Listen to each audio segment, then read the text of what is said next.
Bonjour, je suis Claire Faison, analyste politique de Climate Analytics. Je vais vous parler aujourd'hui des lacunes en matière de gouvernance sur l'élimination du CO2 et sur la façon d'y remédier. C'est basé sur un rapport qui a été publié en 2018 par Robert Breccia, Bill Hare, Michael Schaeffer et moi, et que nous sommes en train de mettre à jour. Vous pouvez aller sur notre page web pour en savoir plus. Je voudrais d'abord vous expliquer pourquoi nous avons besoin de parler de l'élimination du CO2. Nous savons que toutes les trajectoires d'atténuation compatibles avec le réchauffement climatique à 1,5 fixé par l'accord de Paris ont besoin d'élimination du CO2 car il y a des émissions, par exemple, liées aux processus agricoles difficiles à éliminer, mais il faut aussi remédier au retard qui est accumulé en termes d'émissions. Et nous devons déjà redoubler d'efforts pour l'atténuation grâce à l'élimination du CO2 et en 2050 nous devons atteindre zéro émission nette, donc nous avons 30 ans et en 2070 ce doit être le cas pour les gaz à effet de serre. Donc nous n'avons pas beaucoup de temps, il faut agir très vite. Et pour réduire les émissions dans tous les secteurs et aussi nous devons avoir recours à l'élimination du CO2 basée sur la Terre et à d'autres options. L'échelle à laquelle nous allons appliquer cette technologie et le type d'options dont nous avons besoin dépend du rythme de nos émissions dans les 10 années à venir. Plus nous réduirons et plus vite nous réduirons, moins nous dépendrons de l'élimination du CO2. Et c'est important car nous ne disposons pas actuellement de technologies que l'on puisse appliquer à l'échelle nécessaire. Certaines sont testées, d'autres posent des problèmes à grande échelle en termes de l'utilisation des terres, de l'énergie, des ressources ressources hydriques, des conséquences médio-ambientales essentielles et elles peuvent aussi nuire aux objectifs de développement durable. Donc le décès n'est pas une baguette magique et il faut continuer à réduire les émissions. Comment le faire ? Ce que nous allons faire dans les 10 ans à venir va être fondamental. Nous voyons sur le graphique, sur l'axe horizontal, le niveau de réduction d'émissions pour 2030. En orange, nous voyons vers nous allons avec l'effet de tous les engagements acquis par les pays dans le cadre de l'accord de Paris, qui produirait un réchauffement de 3 degrés. Mais en bleu, nous voyons vers nous devrions aller en termes d'émissions pour pouvoir remplir l'objectif de 1,5. Il y a 4 trajectoires représentées par les cercles. Et en bleu, nous voyons les profils qui sont compatibles avec l'objectif de 1,5, alors que celui qui est en rouge eh bien, est celui qui parle d'un dépassement important du limite de 1,5 degré. C'est-à-dire que on voit le niveau d'ambition en horizontal pour 2030 qui est qui est en relation avec la quantité d'émissions qu'on voit en verticale. Et on verra jusqu'à quel point il faut avoir recours à l'EDC et quel type de recours on applique. Et bien cela dépendra de nos émissions à l'horizon 2030. Moins il y aura d'émissions, moins nous dépendrons de ces technologies, donc on aura moins d'incertitudes dans la matière. Pour atteindre l'objectif du 1,5, il faut appliquer l'EDC et cela pose des questions de gouvernance comme sur les outils que l'on va appliquer, savoir si les dispositions du régime actuel sur le changement climatique sont suffisantes, qui va assumer la responsabilité dans un monde équitable, qui va pouvoir faire le suivi de son application, qui va rendre des comptes, comment on va éviter que cela entre en conflit avec des mesures d'atténuation et comment être sûr que cela ne va pas compromettre les objectifs de développement durable. Nous allons voir l'architecture de gouvernance dont nous disposons actuellement. La gouvernance au niveau mondial de l'EDC est dans la Convention cadre des Nations Unies pour les changements climatiques et ce régime climatique fixe un objectif de limiter le réchauffement climatique à 1,5 degré. C'est important car à partir de là, nous pouvons calculer jusqu'à quel point nous pouvons réduire les émissions et les éliminer, le délai dont nous disposons. Il y a 3 traités dans le cadre de ce régime. qui aident à prendre des décisions dont nous pouvons apprendre et qui sont importantes pour l'élimination du CO2. La convention cadre inclut des obligations de réduire les émissions et d'augmenter l'élimination du CO2 et d'autres gaz polluants et d'informer également sur la situation. Le protocole de Kyoto offre des leçons sur la façon de rendre compte de l'utilisation des terres, concrètement en termes de questions comme la permanence, de l'élimination du CO2 et des fuites de carbone qui peuvent avoir des répercussions à d'autres endroits. Et nous avons l'accord de Paris qui donne une architecture pour les objectifs d'atténuation des pays et qui offre un cadre de transparence, un inventaire mondial, des mécanismes de marché et des objectifs financiers pour que les pays puissent transférer leurs droits afin d'atteindre l'objectif de 1,5. Ces résultats d'atténuation qui peuvent se transférer entre pays peuvent inclure l'EDC. Et par ailleurs, nous avons les évaluations du GIEC qui sont importantes car elles permettent aux pays de communiquer sur la diminution de leurs émissions ou sur l'élimination du CO2 grâce à des options comme le captage direct et le stockage du carbone et la bioénergie. Et par ailleurs, le rapport spécial du GIEC sur les terres et le réchauffement climatique offre également un point de vue sur le rôle joué par le secteur de la terre pour pouvoir atteindre les objectifs dans le cadre de l'accord de Paris. Mais nous voyons qu'il y a beaucoup de lacunes en termes d'atténuation, d'information, de comptabilisation, de connaissances et de motivation. Et qui plus est, il y a des défis de gouvernance politique et scientifique pour combler ces lacunes. En termes politiques, nous savons que les contributions déterminées au niveau national ne sont pas suffisantes pour atteindre l'objectif de 1,5. Et donc, il faut augmenter ce niveau d'ambition, bien que cela dépende des pressions qui existent par les pairs et qui dépendent à leur tour du contexte politique national et de la capacité des pays, ce qui n'est pas toujours facile.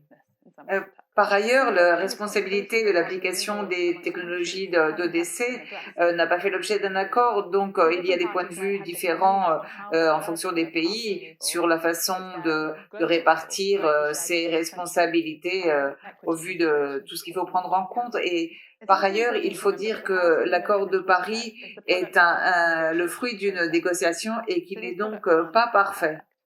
Les parties ne se sont pas mises d'accord sur des normes détaillées pour présenter les engagements de ces contributions déterminées au niveau national et c'est pourquoi ces engagements reflètent des niveaux d'ambition très différents et se présentent dans des formats si différents qu'il est difficile de les comparer. Malgré tout, il y a des normes, un règlement de présentation de ces contributions déterminées au niveau national, mais elles ne sont pas très détaillées. Il n'y a pas un niveau minimum d'ambition obligatoire, il n'y a pas de délai imparti, donc chaque pays peut établir ses objectifs et ses délais, ce qui complique la comparaison. Et on n'inclut pas tous les secteurs économiques. Certaines NDC peuvent exclure certains secteurs et il n'y a pas une vision commune sur le secteur de la terre, ce qui crée une ambiguïté et même exclure directement ce secteur. Dans certains pays, ils ont recours à l'élimination basée sur l'utilisation de la terre pour compenser les émissions industrielles, ce qui rend vraiment très nébuleux la situation réelle de ces pays en termes d'émissions. Par ailleurs, il y a beaucoup de flexibilité quant à l'information et la comptabilisation des émissions dans les pays. Il n'y a pas de point de vue unifié pour la comptabilisation. Par exemple, les pays peuvent rendre des comptes de façon différente quant aux altérations de la terre et il y a des normes qui ne s'appliquent qu'à la deuxième étape des NDC qui ne commence pour certains pays qu'en 2030.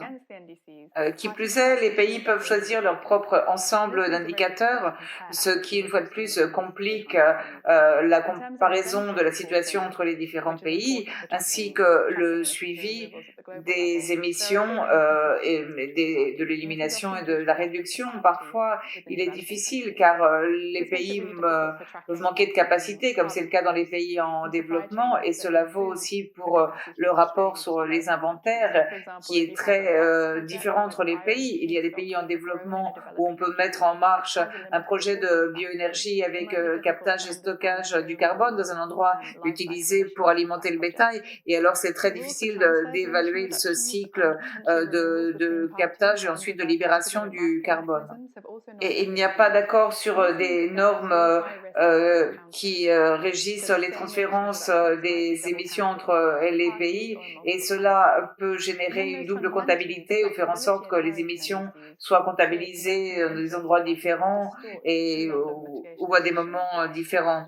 Et cela veut dire qu'on n'a pas un diagnostic certain sur la situation en termes d'émissions, et on peut aussi tergiverser sur cette comptabilité en disant qu'il y a des modèles de référence distincts qui excluent certains secteurs qui peuvent augmenter le niveau d'émissions, et que donc ainsi on peut avoir un rapport qui reflète une situation meilleure que de la situation réelle. De cette flexibilité, il est difficile de savoir où nous en sommes avec l'objectif des émissions à la moitié du siècle. Si nous ne sommes pas assez clairs sur l'échelle d'atténuation que nous pouvons atteindre dans les 10 ans à venir, il est difficile de planifier jusqu'à quel point nous devrons avoir recours à l'élimination du CO2 jusqu'à la fin du siècle. Et pour la gouvernance scientifique, il y a des défis liés à l'information, au suivi, aux divergences d'informations entre les pays en termes de chaîne d'approvisionnement, et une grande partie des émissions éliminées peuvent ne pas être capturées très longtemps. La permanence est un autre défi. Parfois, si on capte du carbone avec la forestation, ce carbone peut être libéré vite s'il y a un incendie ou un cyclone. Il faut développer des critères sur la manière d'appliquer ces technologies de décès de façon à ne pas limiter le développement durable. Il y a beaucoup de défis qu'il faut aborder à l'heure d'appliquer à grande échelle le décès. Mais quel est ce qui est le plus urgent? Quelles sont les priorités? Qui doit les aborder? On peut établir 5 priorités que nous avons identifiées dans le dernier rapport que nous sommes en train de mettre à jour. D'abord, nous avons besoin d'un meilleur niveau d'ambition d'atténuation de la part de tous les pays, qui soit reflété dans les contributions déterminées au niveau national pour qu'elles soient compatibles avec l'objectif du 1,5 degré à la fin du siècle, et ainsi il n'y aura pas à avoir recours à grande échelle à l'élimination du CO2. Et il faut comprendre exactement ce que signifient des émissions net zéro. Dans certains pays, on doit inclure toute l'économie et ça ne peut pas inclure des compensations au niveau international. Et il faut également fixer des buts différents pour le secteur de la terre, car le flux biologique est différent du flux des combustibles fossiles, et il y a des questions de permanence qui disent qu'il est préférable de séparer ces deux flux. Ensuite, nous avons besoin de meilleures données et de meilleurs systèmes de gestion de l'information, tant en termes de réduction que d'élimination du CO2, pour savoir exactement où nous en sommes. Et la responsabilité incombe au gouvernement et au secteur privé, mais des pressions peuvent être exercées par le secrétaire général des Nations Unies, le secrétaire général de la Convention cadre et par d'autres acteurs internationaux. Nous avons également besoin de normes plus fermes sur la double comptabilisation pour éviter qu'il y ait des asymétries qui déforment la situation, et pour pouvoir suivre et contrôler les initiatives d'élimination du CO2 et savoir jusqu'à quel point elles sont efficaces. On peut impliquer différents interlocuteurs, la Convention cadre, mais aussi les organisations internationales, la société civile, etc. La comptabilisation est très importante pour éviter que les émissions soient comptabilisées plus d'une fois. Les mécanismes de marché sont très importants car ils permettent d'éviter des transferts sur le marché qui diminuent les engagements acquis et c'est vraiment très important quand on prend en compte que le niveau des contributions déterminées à l'échelle nationale actuelle nous conduisent à un réchauffement global bien supérieur au 1,5 degré établi dans l'accord de Paris. Il faut aussi vérifier que les émissions qui sont éliminées le sont de façon permanente et il ne faut pas autoriser que les transferts d'émissions soient comptabilisés dans le cadre des engagements acquis dans les contributions déterminées au niveau national. Il faut donc des mécanismes de financiation adéquats pour que les crédits ne puissent pas simplement passer de main en main, les crédits d'émission ou d'élimination basés sur la terre et pour compenser d'autres types d'émissions. Et quatrième point, il faut des motivations financières pour stimuler la recherche et l'application des technologies d'élimination du CO2 et pour qu'ils puissent avoir une innovation et pouvoir appliquer ces technologies à l'échelle nécessaire. Mais toutefois, il faut éviter la création de motivations financières perverses qui pourraient finalement miner les objectifs de développement durable. Et enfin, il faut comprendre mieux comment préserver indubitablement le développement durable et éviter que l'application de l'EDC aille contre les objectifs de développement durable. Pour cela, il faut impliquer les parties prenantes et comprendre parfaitement comment ces technologies pourraient fonctionner dans différents contextes. Donc j'ai terminé ma présentation. Merci beaucoup. Dans notre page web, vous trouverez plus d'informations et dans la publication sur l'élimination du CO2 et de la gouvernance. Et restez attentifs car nous allons bientôt apporter de nouvelles informations. Merci beaucoup.